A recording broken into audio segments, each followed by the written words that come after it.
transgender होची कोन ना मने कर से जो व्यक्तिटा को ताकू कोनोसी गोटे निर्दिष्ट कोन फीमेल की मेल ताकू कोन दिया जाई नथिबो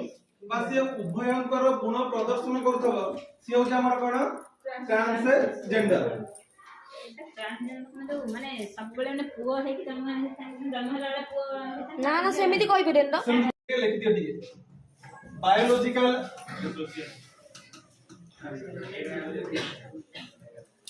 बायोलॉजिकल फैक्टर और कोन हला सोशल फैक्टर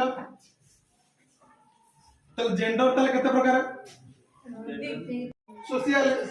माने कोन जेतु कोन अछि सेंसिटिव हो साय हो गिविंग बैक हो अफेक्शनेट एडा उभय कोन ना मैन आ कोन वुमेन एई दुईटा गठाई एई गुण सब कोन माने परिलिखित होय तेनु एई जो तीनटा गुण रहइला या तरे केवल कोन ना ऊपरटा होछि केवल पुरुष माने कर परिबे सेकंड होछि कोन ना उभय कोन जो केवल कोन नारी माने कर परिबे ता माने एटा होछि कोन ना